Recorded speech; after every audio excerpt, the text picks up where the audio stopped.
from Millvale. It's Friday morning back at the historic Mr. Smalls Theater. Finally, it's been, I think, a month since I've done a show live and in the flesh. It is Gike's Got Game on the River's Edge. You can find us at riversedgepgh.com. That's where we're broadcasting 24/7 with the live stream. And on Facebook Live. Hello, if you're out there. I'm Matt Gajka, and the man to my right, stage left, is Alan Saunders. He is in studio for the next hour.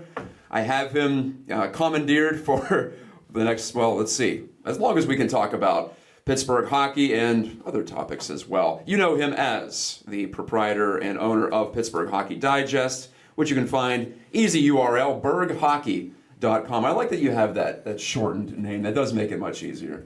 Yeah, we wanted something that was a little bit fun and something that was easy to remember.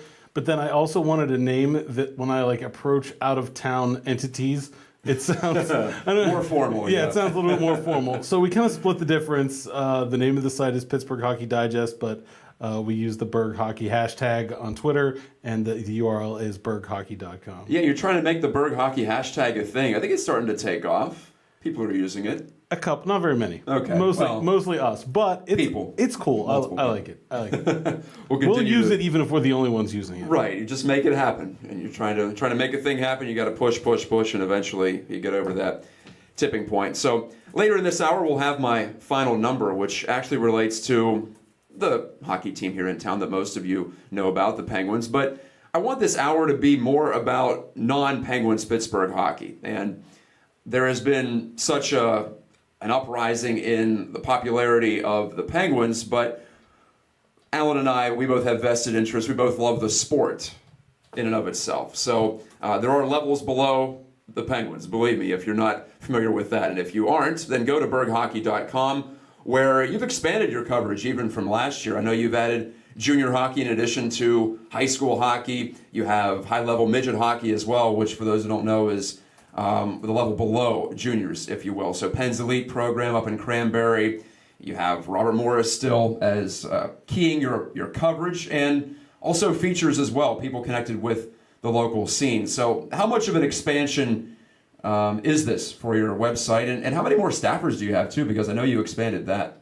So yeah, it's a good expansion. We wanted to expand in breadth and depth. So we wanted to do more of what we were already doing, and then we wanted to do some different stuff that we weren't already doing. Mm-hmm. And so we brought in some coverage from out of the Allegheny County area that's still sort of Western Pennsylvania hockey. We're going to cover the Johnstown Tomahawks of the NAHL a little bit. We're going to cover the Youngstown Phantoms of the USHL a little bit. And those are the two junior teams that are going to be sending talent to college hockey. They're going to be sending talent to the NHL. And they're really close to, both of them are about 45 minutes to an hour from downtown Pittsburgh. Both of them have really put a focus on getting local players to be on those teams. Those leagues, the teams are drafted, mm-hmm. but both of those teams have really made a concerted effort to get local players to play for their teams. They're also sort of outposts in their leagues in that they don't have a lot of other teams nearby. Youngstown's closest opponent is in Michigan. Johnstown's closest opponent is in Philadelphia.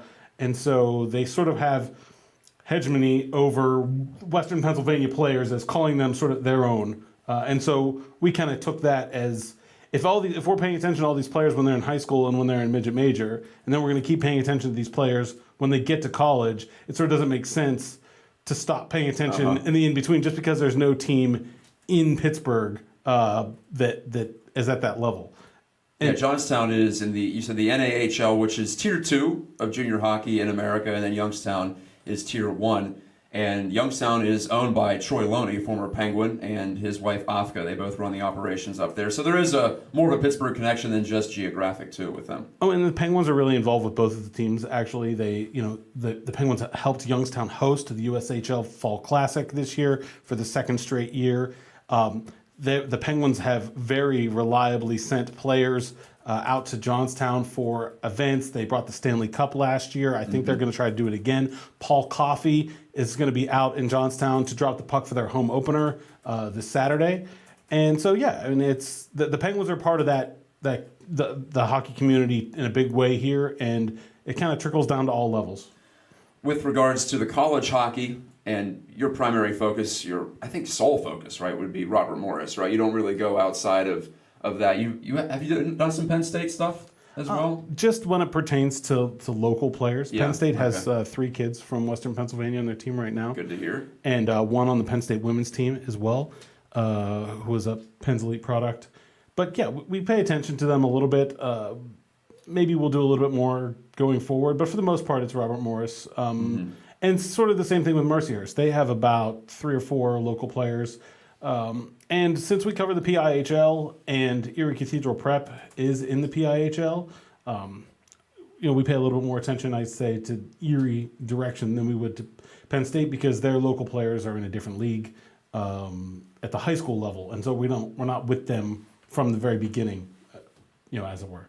Understood. So the PIHL, for those who don't know, that's the governing body for local high school hockey, and I do play-by-play for Peters Township down at the Isoplex at South Point. That's enjoyable. I've really had fun getting into the high school side, which I hadn't been exposed to much.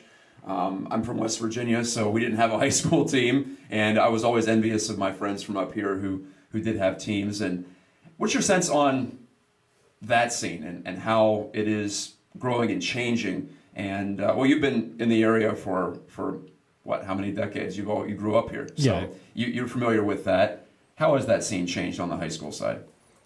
I think it's changed in a lot of ways for the better. There's a lot more teams than there used to be. It used to be, there was maybe 12 to 24 teams total in the area. Now I think there's somewhere around 40 or 50. There's two West Virginia teams in the PIHL now. Yeah. Actually, there's Wheeling Central, Wheeling Park, right? and Morgantown is as well. Actually, so there's 3. Okay. Morgantown plays in what they call the Division II, which is teams that draw from more than one school district. And so I think the Morgantown team draws from all of the Morgantown area high schools, whereas Wheeling Catholic and Wheeling Park are in Division I Class A, which means you have to attend that school to play on that team. And that's tough because hockey is an expensive sport. It's not for everyone, and it's very hard to put together a 25-man roster at that level when you're talking about schools that sometimes only have maybe 1,400 students, so that's 700 male students. You occasionally get a female player, but not very often. So there's a lot of competition for athletic bodies, and the hockey season overlaps the football season, the basketball season, and the baseball season. And so if you're a hockey player, you're probably not doing much else. Yeah. And so it's tough. It's tough for the teams to keep, and then the very best players, by their junior year, they're gone. By the time they're 17, they're playing in a junior league somewhere, getting ready for college hockey, or they're playing Canadian juniors. So the top does get sort of cut off, and it's tough for the smaller schools. But there is a really large sort of, I guess you'd call it like middle class of PIHL that didn't exist when it started to exist when I was growing up. But like 10 years before me, it didn't exist. And now, schools like Shaler, where we are right now, Penn Trafford, where I went to school, that size school can very comfortably have a team year after year that it's always competitive and sometimes very good. Plum was the AA champion last year. They got moved up to AAA. That's not a huge school with a ton of money that has $1 million facilities. That's just an average suburban high school, and they're able to have a championship caliber hockey team at this level, which I think is a really good thing. It shows that the league is healthy and that there's lots of. I think the one thing that really hurts the league at this point is that it's very difficult. Midget major hockey is 18U, so 17 and 18. Midget minor hockey is 15 and 16, and those teams, it used to be that you had to be very, very, very good to even get considered to play on one of those teams. So like when I was growing up, there was no chance of me playing with R.J. Umberger and Ryan Malone. It just wasn't. I played deck hockey with R.J. Umberger. Oh, wow. But, name drop. Yeah, there you go. but we weren't going to be on the same ice team ever. Yeah. Like that just wasn't a possibility, right? Because he was really good and I'm not, and that was never going to happen. So, but now there's a lot, because there was one team, right, for like all of Pittsburgh. But now there's like 6 or 7 of these U18 and U16 teams, And so I feel like it pulls the kids in a lot of different directions. Like there are some kids that aren't playing PIHL hockey; they're only playing midget major and midget minor hockey. And I look at them and I'm like, are you a Division I player? Yeah, maybe you'd be better off just playing for your school and having fun with your friends. Exactly. I do feel like that is the battle that the PIHL coaches have right now. Is that there's a lot of teams. And there's always going to be some teams that, for whatever reason, this year they're struggling to put together a team, or just a class. They're going to be bad for a couple of years, but they've got kids coming. Whatever. That's the cycle of sports. But I think the battle they're facing right now is sort of convincing these kids and the kids' parents that playing for your school, playing with your friends, is something really worthwhile. Because, I mean, I wrote, on our site the other day, we do have, I think, 32 Division I players, both men and women, from the area that played for one of our area teams, but there's 60 teams, so that's 150. Yeah, it's one per every two. Yeah, so basically, your kid's not going D1 unless he's really, really, really good. And so, play for high school. And I think that's the battle that the PIHL is fighting. And I think PIHL hockey resonates a lot more with our audience than midget major, midget minor hockey do. Sure, you had that affiliation with the school, right? That's how it applies across high school sports. Yeah, everybody wants to see that their team did well, and it doesn't matter if they have a strong connection with those individual players. They may have never heard of them before, but if I do a story about South Fayette, there'll be people that went to South Fayette that maybe aren't even involved with hockey. In fact, I was talking with one of the Pitt football players who said that he had heard about one of my stories about his alma mater's high school hockey team, and he didn't pay any attention to hockey when he was in high school, but that found his way, I guess because he follows me for Pitt football. But hey, he clicked on that story and said, "Oh yeah, I went to that high school. What are they doing?" And so I think that connection brings people out to the rink. It gets the games are more passionate. People care. You get fans. It's a better environment. So I really enjoy PIHL hockey. Yeah, I hope that. Well, I know it has room to grow. I hope that it does experience some growth, and I hope that sites like yours can help push that along. That would be ideal for me to make this really a vibrant high school hockey area. Excuse me. I think is what's missing right now in the Pittsburgh scene. We could use a little bit more of that. Yeah, I think so. I think we need more. We need more sheets of ice that are conducive to a fan experience. That's a problem too. Yeah, so many of these rinks are just community rinks where you have a couple of rows of bleachers, and you sit in those or you stand around the outside of it. And there's also none that are really centrally located. If you're in downtown Pittsburgh, what's the closest one to downtown? RMU. RMU or Alpha, I guess, in Harmarville. Yeah, up the Allegheny the other way. Yeah, I mean that's. But both of those are 20 minutes outside. At least, yeah, exactly. Alpha maybe a little bit easier to get to anyway, right off 28. I guess so, yeah. But if you enjoy 28, I'm not a fan. I'm not a huge fan either. Yeah, the Shenley. I played at the Shenley Park rink. That was fun. I played some pickup hockey there, but that's not a place where a team could be hosted as currently constructed. And it's not a place where you can have fans. Yeah. And I think that's what, like you said, it's a good league right now for the players. I think it could be a better league as far as engaging with the community and fan experience and that kind of thing, and really making it something that people make it a part of their routine to go see these games. The one thing I do think they do really well is they stay away from Friday nights during football season. Yeah, that would be not smart to go after Friday night. What is it, mostly Tuesdays and Mondays? Some Thursdays? Monday is the big day of the week for high school hockey. Almost everybody plays on Monday, and then Tuesday, Thursday, and then after football season ends, they play some Friday games. It must, for Peters, for whatever reason, they play a lot on Tuesday. It might just be because of the rink availability. That's the issue too for a lot of teams. And we've had a lot of rinks come up, but you could argue we need some more rinks, some more ice surfaces as well.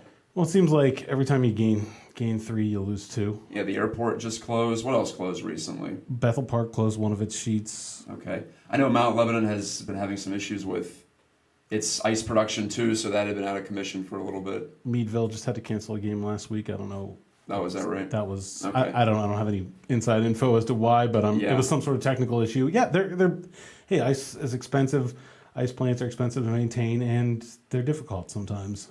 As we saw down in Bell Vernon, they got all that money, and they basically put it all into at the Ross Rice Garden. They put all that money from Kraft Hockeyville into the ice production and the lighting, and it eats Actually, up they the put cash. Now Murph, the owner of Ross Rice Garden, he told me that he spent money on the lights. Oh, he spent his all money. the Hockeyville money went on the ice, the locker rooms, and the netting. Okay. And they made him do the netting because it's a fan safety thing. Yeah. And they put up and they dressed the place up a bit too. They painted everything and got new banners, and they renovated the lobby a little bit. But yeah, I mean, ice plant stuff is expensive. Right. And you don't even see it as a fan, basically. Yeah. It's all below the surface. Oh, a new laser guidance system for the Zamboni. All right. Laser guidance. That sounds exciting. Well, we're digging into the nitty-gritty here of local hockey. I want to get to your questions. We asked for your questions on Twitter. We'll take a break, actually. We'll come back. We'll talk about those and also address... Oh, I do want to spend a full segment on Robert Morris as well, both women and men, because the women have taken huge strides forward, and they are in a position they've never been in to start a season. So that's a teaser for you. We'll be back. Alan Saunders, Matt Geica on Geics Got Game, right here on the River's Edge from Mr. Small's Theater. Hey River's Edge listeners, Alex here from the Mike Sasson Show, and boy have I got to tell you about Salon 22, a small local business located right here in Millville. I got my hair colored there about 2 weeks ago, and I still can't stop staring at myself. They use this awesome new technique called color melting to make me look like a mermaid. But don't worry, if mermaid hair isn't your thing, they'll meet all your hair goals, with things like balayage, rose gold, unicorn hair, ombre, as well as monochromatic color, which is your standard basic coloring. Seriously, they do it all, and they do it good. Check Salon 22 out on Facebook and mention this ad when you make your appointment to receive a free color lock service to help preserve your color. It's a $20 value for free. I'm not kidding. Book your appointment now by calling 412-822-7222. That's 412-822-7222. Matt Geica with Alan Saunders riding shotgun. Mr. Saunders, good to be back with you again. Yeah, it's great. I feel like it's been a while since I've been on the show. It's since March, at least. I don't know if it's been that long, but Maybe it hasn't been. Maybe it was in the middle of the Stanley Cup playoffs or something like that. I don't know. But it's always good to be here. Well, you're in a new place. We're in a new place, relatively speaking. I know that it's been a few months now since we've moved up the hill here in Millvale to Mr. Small's Theater, which hosted Andrew W.K. of the Penguins Goal Song fame and other things. And Judah and the Lion was here this week, too. So the facility, the historic building here, continues to be a vibrant part of the Pittsburgh music scene, maybe the most vibrant part. It's the most organic. It's not stage AE or anything like that, but it just has that Pittsburgh feel, doesn't it? Yeah, I feel like this is real Pittsburgh, right? It really is. You're in an old church. And Yeah, that's what it is. Yeah, so I just feel like that's what Pittsburgh's all about, right? Not the like corporate and cleansed experience that you might get somewhere else. We do reappropriate churches here in Pittsburgh. Of course, Church Brew Works over in Lawrenceville was a pioneer. I was just reading a story on all these churches that have become breweries, and they all point back to us here in town for setting the standard. We have plenty of them. So to tie that in with our conversation in the last segment, where is there a church we can turn into an ice rink? Ice rink, yeah, right. That's the next frontier, I think. The cathedral of hockey. Look at this. If you have The cathedral of hockey. DM us if you have money and think this is a good idea. We'll make it happen. I used to host a podcast called The Gospel of Hockey with Larry Snyder, my buddy up in Youngstown, who was the PA man there. Now he's the PA man for Robert Morris Hockey. So I'm okay with intermingling religion and sports in that way, at least on the surface. Speaking of Larry, let's go into the tweets. Larry had a tweet for us. We solicited questions about Berg hockey, hashtag Berg hockey, and well, if I could pull them up, that would be nice. First of all, gosh, I'm the best at this right now. Here we go. Thanks for sharing it, by the way, Alan. You made it easier for me to just pull it up now. Larry Snyder wants to talk women's hockey, which is a topic and is a growing part of the sport, maybe more so than any other part of the sport right now. Larry asks, should the National Women's Hockey League, the NWHL, make Pittsburgh one of its two expansion teams in the near future? And will it work here? Now, we should say the All-Star game, the All-Star Classic, was hosted by the Lemieux Sports Complex up in Cranberry last year for the NWHL, I should say, the National Women's Hockey League, which is in its, third season now? Third season, maybe even fourth season? Third season. Third season. They haven't expanded beyond their core four. The closest team here is Buffalo, and that's where many of the Pittsburgh-based players, RMU-based players, competed over the past couple of seasons. Can it work here? And where would it work if it does? Well, I think they're coming back this year. They're playing. It's not an all-star game. They're playing 2 regular season games, aren't they? Yeah, 1 or 2. Okay. I think it's at least 1, maybe 2 regular season games that's going to be again at Lemieux Sports Complex up there in Cranberry Township. And from what I've heard, that Pittsburgh is sort of the plan. Anyway, they've hinted enough at it on social media where I'm starting to think as far as Pittsburgh is certainly a plan A when it comes to NWHL expansion. I don't know if it's definitely going to happen, but I think that's where the league would like to be. Yeah. Anyway, can it work here? I don't know. I'm not sure that. You and I both have some experience with minor league hockey, or the smaller levels of men's hockey, and typically for a minor league men's hockey team to exist for a while, they need to have 2,000 to 2,500 as their average attendance. They have to be able to get some cash out of parking or concessions, and they have to sell beer. And so when you look at, where could you put an NWHL team in Pittsburgh that fits that size rink? That's a challenge. There isn't one, really. Yeah, it's Cranberry, really, and they're not going to sell beer up there, I don't believe, and the parking would be... I think they do sell beer there. They do? Yeah, I think so. But I've been missing it up there. If that's the case, I got to go up. I think they do, or they could, but... I mean, how big is that rink? 1,100, maybe? Maybe. 1,200? Yeah. It was bursting at the seams for that All-Star Classic, I know. And I wasn't there for the NHL preseason game, but I saw some photos from Jen Hoffman, one of our staff additions to the site. She was there, and the place was absolutely bonkers packed. Even absolutely bonkers packed, though, I'm not sure 1,100, 1,200 fans. I'm just not sure the math works there. But I'll say, if the Penguins want to get involved and make this something that's theirs, whether it's from a team owning the team or just heavily supporting the team, then yeah, obviously it could work. I mean, they've got money. They do, and they have resources compared to their budget. Making a women's hockey team successful in this town would not be all that expensive. But I do think it would require. I don't think it's not going to run at a profit, right? And so you're going to have somebody that's willing to run it at a loss, whether it's the Penguins or somebody else, just because I don't think the right size building exists for it. Like that. I mean, it's not minor league hockey. It's the highest level of women's hockey, but it's essentially like a minor league team from a financial standpoint. And, what they're paying their players and what they need to bring in to make the money work. And so, I don't know. The team in New Jersey just signed a deal with the New Jersey Devils where they're going to become partners. They're going to play a couple games at the Prudential Center in addition to playing at the practice facility. Could something very similar to that work in Pittsburgh? Sure. I mean, I don't think it's going to make money, but if the Penguins could get it to a place where they were comfortable with spending what they were spending to make it happen, I think it could certainly work. But I do think it would absolutely require the Penguins to be on board specifically, and beyond that, I don't know. I guess we'll see. The team you're talking about, the New York Riveters, who play out of the tri-state area over there, they're one of the founding 4, as they're called, franchises of the NWHL, and this is the 3rd season coming up. As you said, Connecticut Whale, Buffalo Buttes, and Boston Pride, and Buffalo is the defending champion. I was up at Harbor Center for the Penguins rookie tournament.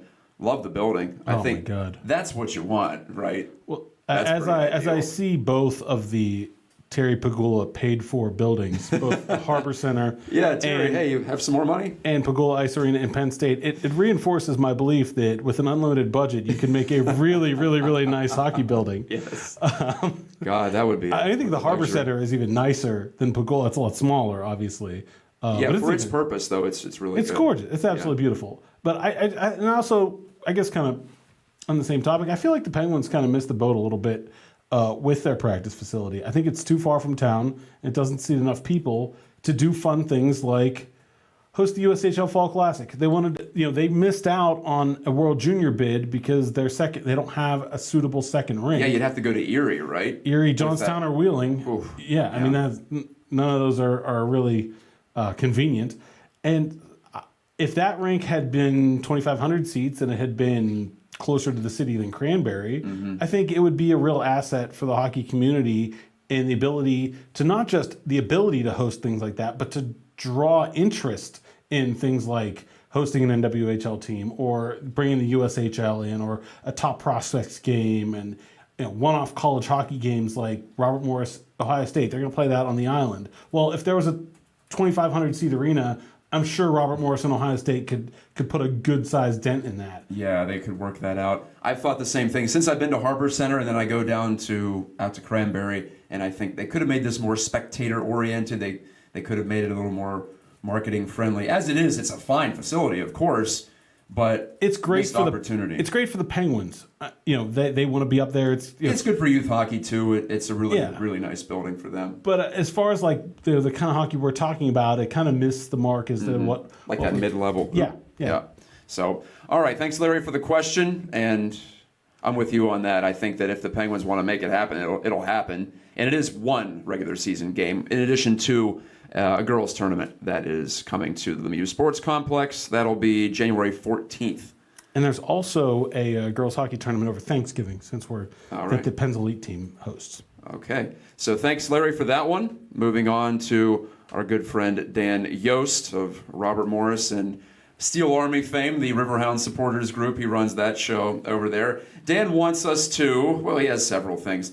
Dan wants us to rank the Western PA hockey rinks. While we're on that topic, do you have a top three that you like that have a combination of not being completely worn down and also having some character?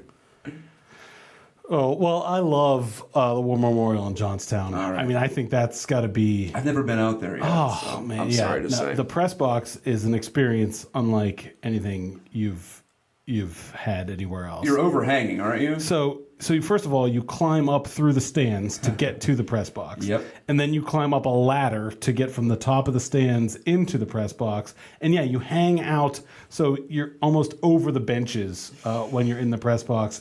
But not just the press box, the whole arena is like dripping with history and also literally dripping in some places. but no, it's He's like, a wordsmith, folks. I like it. It's but it's great. They have all the bands that have played there, and the walls of the arena, and stuff from Slapshot, obviously. But it's a great place to watch a hockey game. Great old building. That's number one for me. I like the Ice Garden. I don't like playing. I've heard a similar take from many people.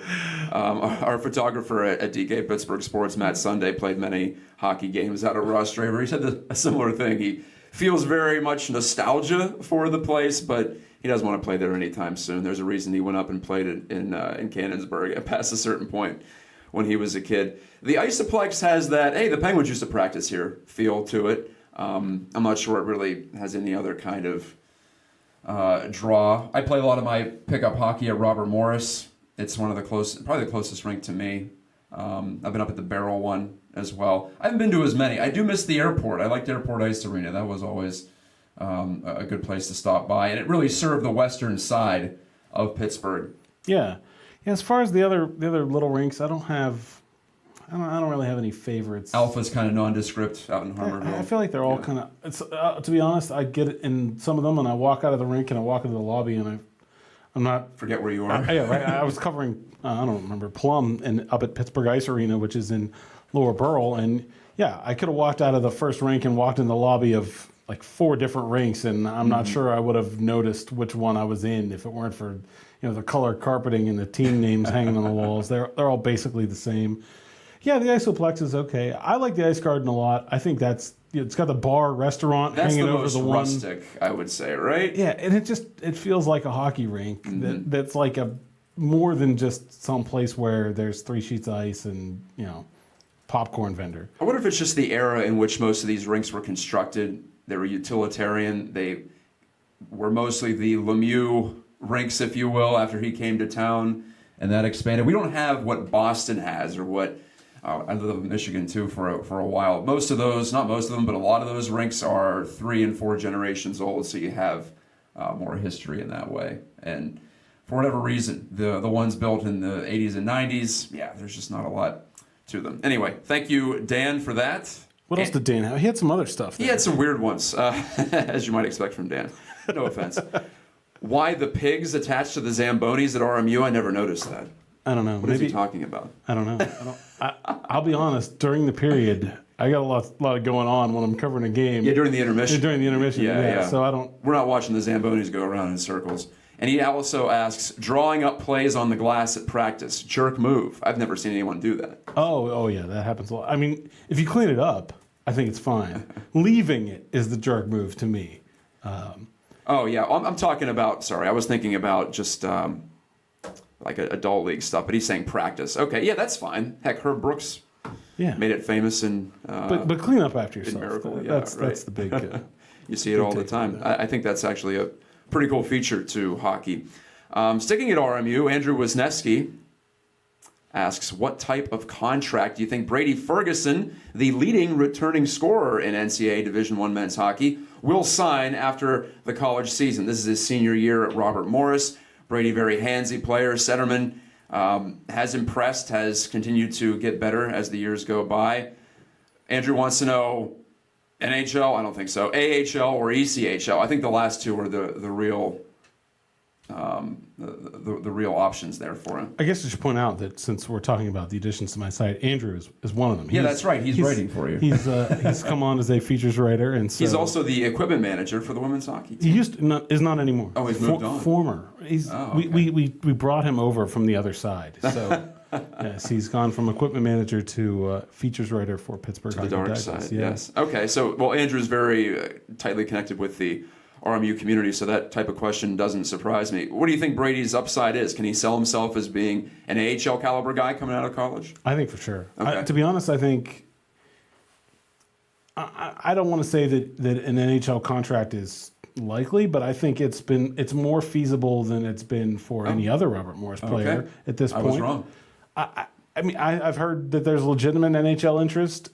I think to me the thing that stands out is that when you looked at some of the guys that came out of Robert Morris before, there was always like an obvious physical thing that needed that held them back. Was like Cody Whiteout, it was his size, or it was Zach Lynch, it was skating, or Daniel Levins, sort of the same thing, not a very handsy player. Mm-hmm. But when you look at Brady Ferguson, physically, he's about average height. He's a really good skater. He's got great hands. He's got a good shot. So, like, if I was putting together a scouting sheet on Brady Ferguson where I didn't look at any of his games, I'm just talking about his attributes, they grade out pretty well. Mm-hmm. Like, and the things that Brady needs to work on is consistency of his forechecking and his back checking and battle level in the corner and things like that. But things like that don't show up on, NHL general managers, assistant general managers aren't watching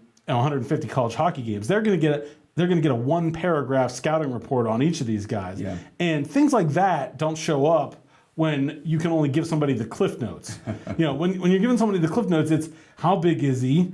What handed shot, what positions does he play, and what does he do? And so if you give like the very cliff notes of Brady Ferguson, I think it looks even better than he's played.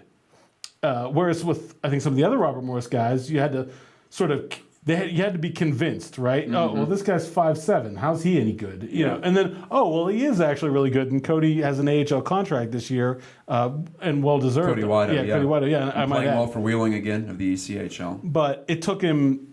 He had to go to the ECHL. He had to play 3 years in the ECHL? No, 2 years in the ECHL to prove that he was better than that level before he got an AHL chance and an AHL contract, because he's a little guy. I think you look at Brady Ferguson, this is a guy where a lot of NHL GMs could just look at him and say, oh, that's a guy that could be in our locker room, without that. There's no proving necessary. And then the stats are there too. I mean, he's probably going to end up as RMU's all-time leading scorer. He may end up as college hockey's leading scorer this year. I mean, Yeah, you certainly have to there's a consider good him. chance. Certainly have to consider him a favorite at this point. So I don't know. I wouldn't rule him out for an NHL contract. Certainly, I think AHL almost definitely. Again, depending on how the season goes. Yeah, we still have some time left. He performed quite well at the Penguins development camp. I know that. He lit it up there. So that tells you how he competes against peers, at least at that level. And he's older than most of those guys, so we'll take that into account. That's always the case with college hockey players. That's the one thing that they'll have to combat when they're going into that prospect pool. But I'm excited to see what he can do. He had 2 goals and assists in the first game last Friday. Yes, so, he did. That's off to a good start. At berghockey.com. Yeah, you can follow that. Well, thank you for your questions on Twitter. We'll take one last break here on Geiks Got Game, all Berg Hockey edition, as we make it kind of a preview of 2017-18. And I want to go a little bit more into RMU, talk about the RMU women especially. They're the most decorated team in the area as far as amateur hockey is concerned. So we'll dig into that, and also RMU men, also whatever else comes to mind before we wrap up the hour here on the River's Edge. Hi, I'm Rob Spear, host of Damn Near Killed 'Em, an interview show where anything goes. Once they gave it to me, you could have stuck a telephone pole up my ass. I was about to be kicked out of the country. That's where they send the worst of the worst. In a psych ward, normal things seem so weird in there. He was making $5,000 a month doing gay audiobooks. Hear some stories from people who have been to the edge and back. Thursday morning at 9 a.m. on riversedgepgh.com or download on iTunes. I mean, that's some pretty cool shit. We can cuss on here, Brian? I didn't know that. No, I did know that. I don't know. It's off-brand for me. I feel like if I just started cursing a blue streak, what would that do? I don't know. I curse, but I feel like you have to save it, right? If you overuse it, then it loses its value. You have to save it for when you really, really need it. Yeah, like when you shank a golf shot or something that. That's when I really need it. That doesn't count. It makes me feel a little bit better. You know what I discovered? I am very much rated R when I play hockey. Whenever I'm out there, miss a shot, say shit, whatever, I don't cuss that much in real life, except when I'm playing hockey. It just brings it out of me. It's a frustrating sport at times. Things don't go your way. You're trying to bust it back on the back check. You make a mistake, all that type of thing. That's when it flies out of my mouth. And I enjoy trash talk as well. Oh, are you a trash talker? I've never played hockey with you or against you. So. No, I enjoy a good verbal battle out there as well. So, yeah, I mean, I think those two go hand in hand, right? I mean, there's very, very few golden-tongued trash talkers out there. I'm the opposite. I'm Mr. Oh, that was a good play. I compliment the other team whenever I'm out there. And doing both really messes with other people's psyche as well. Really would. Yeah, if you address a guy down and be like, "Oh, nice pass," they don't know what to expect. They're all very confused. Last segment of Geiks Got Game. Maybe you're very confused about what you've seen here. Alan Saunders is with me. First of all, I haven't had someone in studio yet at Mr. Small's Theater, so happy to bring them aboard. Alan, you wore the right color for our green screen. You're not disappearing into the background. I've made that mistake here, so not to pull the curtain back too far. Let's go into the most decorated local amateur hockey team. That's the Robert Morris Colonials women's squad. Alan, they are top 10 ranked for the first time in their history to start a season. They're 2-0. They went up to Minnesota State Mankato, swept them, got an overtime win in the first game last week. They're up at Maine, so another test here against a traditional hockey school. They'll be at Brown next week, too, so they don't come home for a while. Then they're at Penn State, at Lindenwood. Who made this schedule? Not to besmirch anyone over in Moon Township, but wow, what a gauntlet for a team that looks like it's going to be pretty good again after it made its first NCAA tournament appearance last spring. Yeah, they're really poised to have another really good season. They didn't lose a whole lot in terms of production when you look at scoring, when you look at the defense. They lost senior goaltender Jessica Dodds, and they did lose a lot of really strong leader types. Ricky Mayer was sort of the emotional heart and soul of the team as captain. But when you look at the numbers, there's a lot coming back, and I feel like they're pretty well poised to.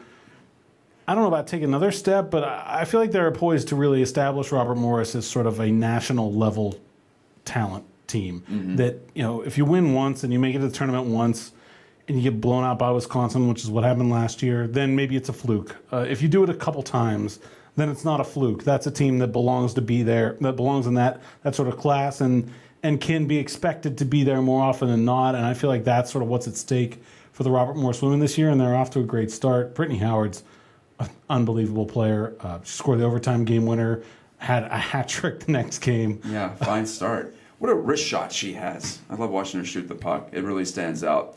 That's one of the many talents that stands out for her. You're right, not having Dodds in the net will be something they'll have to make up for, but overall they seem to control games last year, and that'll help you no matter who's between the pipes. Now, I wrote about them last year when they were making their run, and it does feel significant to me to have both the men's and the women's program on the level and doing well and competing for championships. To, well, you said establish the women's program, I think just to establish Robert Morris as a hockey school in the country. You just keep piling up these successes and you pile up the good marks on your resume, and you're not going to get to the level of Minnesota or anything like that, but you do rise. I mentioned traditional hockey schools like Maine and Minnesota State Mankato. You can get there. That's achievable, I think, for Robert Morris. And the really interesting thing is when you look at, there aren't very many, even if you think about a traditional hockey school, there aren't very many that have been able to have sustained success of both the men's and women's program at the same time. Like if you want to talk about, go look through the last 5 seasons, the number of programs that have had men's and women's teams in the NCAA tournament, which Robert Morris has, that there aren't very many. That's an exclusive company. And so they're already sort of there as far as, success from both sides. And yeah, it's very attainable for Robert Morris. Compared to the teams they're competing against, what they have to work with as far as budget, as far as facilities, the jobs that Derek Schooley and Paul Colantino have done with those teams, you really can't say enough about the way they've recruited, the way they've coached, the way they've built their programs up. It's really been it's been incredible to me to cover those teams and see. You go to a place like Wisconsin, and we were in a 4,000 seat arena that's exclusive purpose is for the women's team. The men's team has a 15,000 seat arena next door, and that's that. And then you go to the island where the men, the women, and 14 youth hockey teams and Montour High School and all share 3 sheets. Just a colossal difference in the funding of the program, but they're able to compete at that level anyway. It's really incredible. As Derek Schooley likes to say, when he started in 2004-05, he didn't even have a computer at his desk. So, wow. It really is, when you talk about starting from scratch, I feel like Robert Morris still doesn't get enough credit for where they are right now on both sides of the hockey program. And I think the starting from scratch part is key because they really did start from absolutely nothing. Yeah, they conjured up a hockey team. There it is. And not only did they conjure up a hockey team, but they started their hockey team with the bare minimum requirements to have a hockey team. It's not like what happened at Penn State or what happened at Arizona State, where there's this big school that's going to dump a lot of resources and build up a program. Robert Morris started with nothing. Derek is not engaging in hyperbole when he says he started a program with a desk and a telephone. Yeah. That's what he had, and a budget for not a whole heck of a lot more, and in a small building that's not on campus, small university, at a small school. And they've built Robert Morris into a name in the hockey community. People know Robert Morris in hockey now, maybe more so than I think people in this area realize. When we go to places, hell yeah, it's Robert Morris. They're a good team. They're a contender to be in the NCAA tournament on both the men's and women's side every year for 5 years now. And that's not something you could say very, very many places. It's been a great decade for both sides. And you talked about the cycle that goes along with college sports, players graduating, players coming in. We'll see how the new recruiting class does. Where do you see the men's program? Are they on the upward undulation, or are they kind of leveling out? Are they going down? What's your feel on this year's team? I felt like last year's team was a really big deal because last year they had a huge freshman class. I think 9 freshmen. It should have been a down year for them. That was my thought. Yeah. And they ended up 1 goal away from the NCAA tournament, in the Atlantic Hockey Final. So I feel like this season, they should be. If you line up the teams from this year to last year, I feel like they're in a position to be better. So, I mean, really, I think they're at a point where the expectation is that they're going to be in that final game at Rochester in the AHC final, and maybe they're going to win it this year. But I feel like they're in a really strong place. We talked Gary Heeman, who is our beat guy for the Robert Morris men's side, also contributes to USCHO.com and probably knows more about Robert Morris hockey than anyone not named Derek Schooley. He's been there since the start. Yeah, Gary, shout out. Gary was saying, like, look at these freshmen that they brought in this year. Guys like Nick Jenny, who's a very talented offensive defenseman. A guy like Nick Perkusik, who is a huge, strong forward from Alberta, big center, just like typical Western Canadian hockey. Kind of reminds me of Carter Rowney a little bit. Yeah. And those guys aren't playing. Yeah. So there was a a time 5 or 6 years ago where if Robert Morris had that level of recruit, they'd have been on the top line as a freshman, and now they can't play at all. And so that really shows, I think, that the growth of the team has had, and it's a good sign for the future that they have guys like that that are going to be there for 4 more years. Anything else you'd like to mention about your expanded coverage? You've brought up several of your correspondents, so this is the 2nd year for Pittsburgh Hockey Digest. Looking forward to some exciting things, no doubt. Yeah, we want to do more of the PIHL. We got more on Robert Morris. Jen Hoffman, I mentioned, a second photographer in addition to Brian Mitchell, who's sort of like my everything. Your right hand man. He's a good utility player. If I'm allowed a baseball reference. Yeah, here. he shoots, he reports. Yeah. He does some stuff on the back end. Podcast. He produces the podcast. He's all over the place. You need someone like that, seriously, when you're starting a website like you are. And so we mentioned Andy Wisniewski, who's doing a lot of features for us. We got Parker Hurley back, Killam Illig, who are a couple more features guys for us that are based in Pittsburgh. And then, Sonia Minner is up in Youngstown, sort of Hermitage area, so she's going to cover some PIHL up there for us, cover the Phantoms. Stacey Miller is up in Boston, and she's going to kind of hit on all of our players that are at college hockey, because there's a lot of college teams up there. There's also a lot of minor pro teams up in New England, to sort of keep tabs on those guys. And I'm sure I'm going to miss somebody, but Micah Waterloo, who we both have worked with before, he's on board as an editor. So that sweet, that helps. Man, that is the best thing in the world when like things can happen on my website without me being directly involved in them. That's when you know you're really getting some things done. That was I know that was probably the biggest challenge for you last year was having to publish all this stuff. Right, and it's one thing for me to go out and do a story on my own. I mean, for me to go out and write a 500-word story is like waking up in the morning. Like I do that every day. It's a reflex. 4 or 5 times a day. The words just come out, and the story gets published, and that's not a big deal. But doing that while I'm doing 4 or 5 of those, and then editing and publishing for other people, and one of the things I feel like, and sort of both of us had, I guess, a similar point in the development of our career where we worked in some places where we weren't necessarily getting paid at a very high level or at all, but we were kind of in it for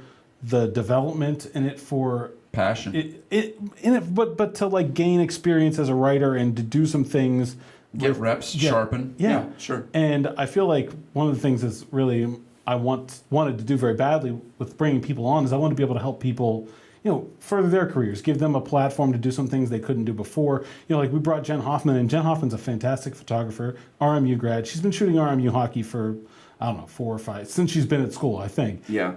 And so, like, me letting her shoot Robert Morris hockey isn't doing anything for her, but she got to go to Craft Hockeyville and shoot the NHL, which was a brand new experience for her and something that she'd never done before. And so I feel like working with writers was something that I really wanted to be able to do, and it's really hard to do that when you're sort of buried in the technical details of doing the job. And so Mike is a great guy, and he's been a huge help for us. Yeah, thanks to Mike for joining up, because I think it should lead to bigger and better things from Pittsburgh Hockey Digest. What's been your favorite part about having this website before we go? Because this is your baby, this is your creation. I know that it can be all-consuming at times. You have several other gigs. You cover the Pirates for Pirates Prospects. You're all over Pitt Athletics as well. So it's not like you were lacking for things to do before this started. Actually, I was. Oh, you were, yeah. Well, I've had this idea. You were so bored before. I've had this idea for quite a while, and there was a time, I guess, about 2 years ago, where I had like 3 months where I was unemployed, and I said, "This is it. I have this time now. I'm going to start it, because if I don't do it right now and I don't have anything else to do, I'm never going to do it." I've had this idea for years, and I decided to do it. I was very determined, and last year we started in October, and I think the most rewarding thing has been seeing stories that I didn't necessarily come up with, that were organically driven by our other people that are out there in the field with these teams, take off and get recognized at other levels. Like, we had a story on Brett Beauvais, who was a transfer from Bemidji State to Robert Morris, and Andrew Wisniewski, he did the reporting. Brian Mitchell's photos are in there. Michael Waterloo edited it, and that story was on College Hockey News, College Hockey Inc.'s newsletter. And so I didn't do any of that. I just put these people out there in a position, and they made it all happen. And I feel like that, to me, it's a really good story also. So check it out. It's still on the front page of burghockey.com. But I feel like that, to me, has been the most rewarding experiences, when you put people out there in a position to do something great, and then they do it all on their own. And that, to me, has been really rewarding. I feel the same way about certain things. I used to run a website, City of Champion Sports, before I got my current gig over with DK. And I was surprised how much I enjoyed that, being the facilitator and being able to open up opportunities for people, just because I could appreciate it from coming from that spot, like you were saying, when you would do anything for a chance to break into the business in some form or fashion. So you see a lot of that. You see a lot of great work at Pittsburgh Hockey Digest, a lot from this guy, a lot from Brian Mitchell too. Those are the two men who have made this thing tick. And now into the second season, so you're an established entity. Congratulations on that. We'll try to give it as much pub as possible. I will on this show. I know that, because it's an area that doesn't get, I don't think, enough coverage from traditional media. Well, and it's tough. Traditional media's budgets are shrinking. Yeah, it's nothing against them necessarily. It's just the realities of the business. I mean, you look at what happened to the Tribune Review. Their staff is way down. You look at what happened. Sportstown at the Post-Gazette just closed this fall. Yeah, I saw that. MSA Sports was sold, and so you can tell that it's not. Beaver County Times is shrinking. Shrinking, yeah. So you can tell it's like not a priority for a lot of these organizations, and rightfully so. But I feel like we can sort of step into that void and get these players and teams some publicity and build the hockey community in Pittsburgh. When I talk about my site, one of the things I talk about a lot is that Pittsburgh is sort of a middle-aged hockey community, right? So you have the places like Michigan and Massachusetts and Minnesota and upstate New York, where hockey is an ingrained part of the culture, where kids just play from a young age. People go watch high school and midget hockey, and it's just part of the culture. It's there all the time. And then there's places like Dallas and Nashville and Arizona, where they may have an NHL team. They may have smaller cities across the country, they may have a minor league team, but there's no hockey culture. It's just, the roots aren't down as low as they are in other places. Pittsburgh has roots. The Penguins do fantastic. They're one of the best fan bases in all of NHL. And we have the tentacles of, we have college hockey, we have nearby junior hockey, we have pretty good high school hockey. There are a lot of players from Pittsburgh that have moved on to do great things. Players in the NHL right now that kids could look up to and see, not just see Sidney Crosby, but Sidney Crosby, like Mario Lemieux and like Jaromir Jagr, came from a place very far away. But you could see Vince Trocheck, who grew up right down the street from you, skates at the same rink that your Mike team does when he's working out in the summer, go out and, he had a beautiful goal for the Florida Panthers, shorthanded goal the other night. They're in town Saturday. So right, you could go Saturday and see Vince Trocheck on the ice, and there aren't very many places where that's the case, right? So I think Pittsburgh's really on the verge of becoming one of those places like upstate New York, like Massachusetts, like Michigan, like Minnesota, where hockey is really from the bottom all the way to the top part of the culture, and we're excited to be a part of it. You get me fired up when you talk like that. That's why he's the idea man, Alan Saunders, right here. PittsburghHockeyDigest.com or BurghHockey.com, and you can use the hashtag. Let's get it going. Thank you for your input on Twitter this morning, and thanks to Brian Crawford to my left. We left him mute today, unfortunately, but we'll get him back into the mix, and we'll talk about other things besides hockey with you the next time you're in as well. You can do it all, as we know. You can talk about whatever comes up, but no time for that today. I did want to just focus in on one thing and make it a theme show, if you will. Thanks again for listening and watching. This is Gike's Got Game. Great to be back with you here at Mr. Small's Theater. Talk to you next week, same time, same place, on the River's Edge.